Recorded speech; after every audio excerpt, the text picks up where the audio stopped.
tap like that. This is her idea. Yes.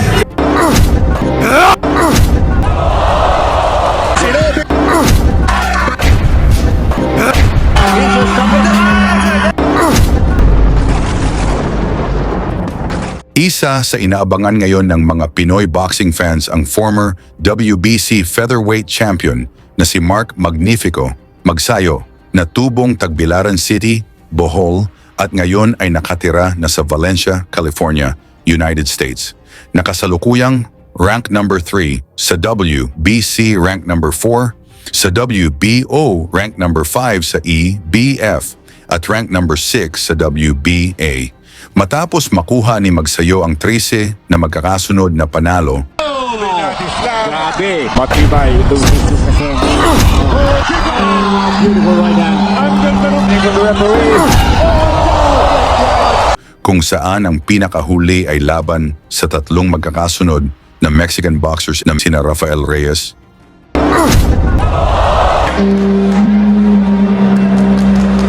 Yardley Suarez at Eduardo Montoya ay naging IBF Youth Featherweight Champion.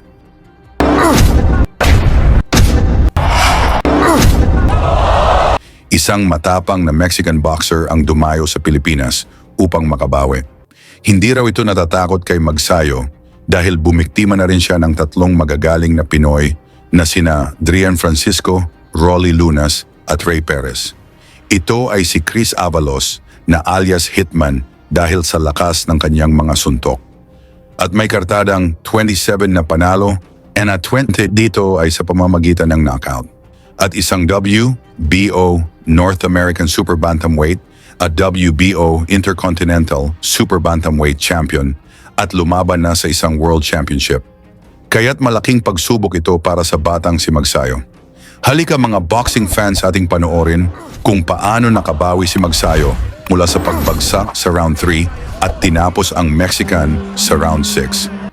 Dala ni Magsayo ang record na 13 na panalo, walang talo at 10 knockout kontra kay Avalos na may 26 na panalo, 4 na talo at 19 knockout. Ito ay para sa bakanteng WBO International Featherweight title na ginanap sa Cebu City Sports Complex. Sa pagbungad ng unang round, agresibong umatake agad ang mas matangkad na si Avalos, ngunit hindi na tinag dito ang mas batang si Magsayo na suportado ng mga fans. Ito na pagkakataon para tapusin. Good right hand to the left. Avalos putting the pressure on Magsayo. Magsayo. Oh, good exchange. Pero, It's an enthralling fight. Pressure on Magsayo. maganda. Aktibo ang kanyang left jab. Oh, good exchange. Pero, a fight everybody has been waiting for. Other than, of course, Ben Donare. Ito, team with Magsayo. Don't let emotions relax. Good right by Magsayo. Yung problema ni Magsayo, because of his come to you. Kaya nasa better settle down muna. Oh, good double left by Magsayo. Good left by Mendes. Good right hand. Good right hand. He hurt Avalos. Final seconds of the opening round. He missed it over right.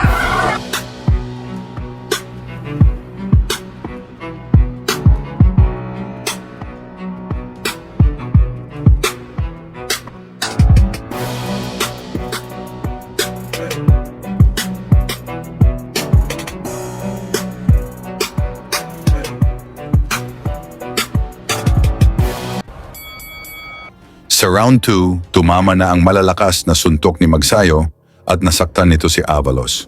Pero ipinakita pa rin ni Avalos ang kanyang tibay. Other right and a left by Magsayo. He's catching Magsayo. He's catching Avalos. Avalos is trouble. Avalos is hurt. Avalos is hurt. Magsayo. What power? Speed and power and Avalos is in. A good double left by Magsayo. On the left. He must not be careless. Good Good right. hand. Good right hand. He hurt Avalos. He's weak. Maniwala ka. Another right hand. Holding. Nagulpinigulat si Magsayo. Good right. Avalos. Avalos is hurt. Avalos is hurt. Yun ang sinasabi ko iwasan na. Oh, good. Dapat ka daw. Pero that open right is dangerous. Himself open now. Avalos coming to Francisco and Avalos survived them. So, hindi pa tayo pwede The second round, good round. Magsayo.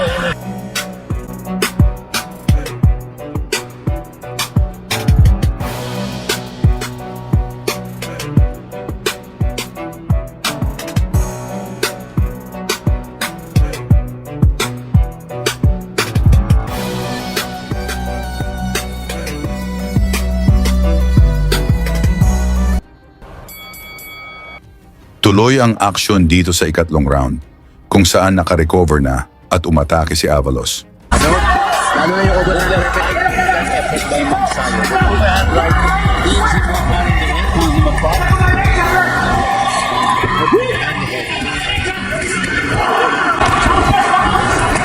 Oh, good luck back to Magsayo.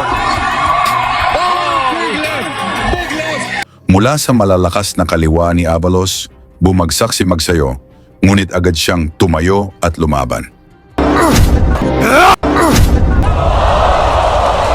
Well down. On the board, taking a huge comeback. And he's running again with a right. He doesn't stop. Making these runs. Right hands, right. He's in big trouble. He's in big trouble. Mark Magsayo. And he's still throwing that. That effort by Magsayo. That overhand right behind the head. Magsayo. Big left. On the board, Magsayo. making a huge comeback. And he's running again with a right. He doesn't. This was a test of Final chance. Second. the crowd chanting Magsayo. Binibilit na itsura.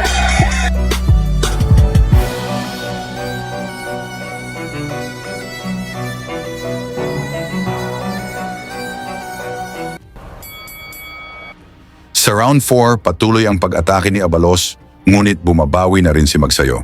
Work on his combinations. Work on putting his punches together. Splendid. Round number 2 when he hurt Avalos. Avalos returned the favor in round number 3. The referee Tagdasan holding and hitting. Oh, right to the body. This is a test of Final chance. work on his combinations. Work on putting his punches together. Tayo. Getting a tempo. Magsabi please.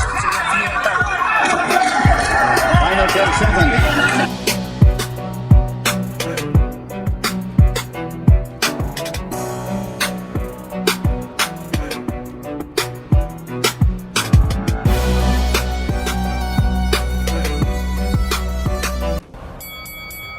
Pagdating ng round 5, malalakas na kombinasyon ang binitawan ng dalawang boksingero na parehong gustong makakuha ng impresibong panalo. After a splendid round number 2, You're supposed to protect yourself. you have to keep your guard up. That's the number 1 rule. I'm dedicating my super. Mula sa isang counter na kaliwa, naalog ni Magsayo si Avalos at pinaulanan ito ng mga suntok, ngunit nasagip pa ito ng bell. Magsayo. Oh, good shot! Good shot! He hurt Avalos. Avalos in trouble. Holding on. He might stop the fight. I thought he would stop the fight.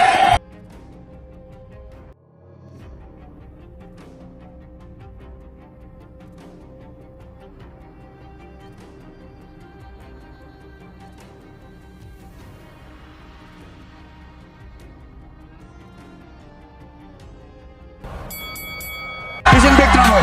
Magsayo. Magsayo machine. Arms and legs. He's in big trouble. Right. What a One of the comeback. best we've seen. Oh, big left again. By Magsayo. Oh, cracking left. This will stop the fight. Sinalubong ni Magsayo ng malalakas na suntok si Avalos habang hindi pa nakaka-recover. Mula dito tinigil na ng referee ang laban dahil naghagis na ng tuwalya ang corner ni Avalos.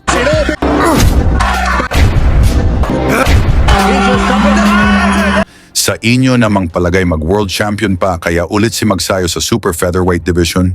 Pag-usapan na lang natin yan sa baba at salamat sa inyong suporta. Lagi niyong sundan, huwag magpapahuli. Pag-usapan ay bakbakan, balita niya at laban. Mga Pinoy na di nagpapagapi. Salamat sa mga suporta na lagi nandyan.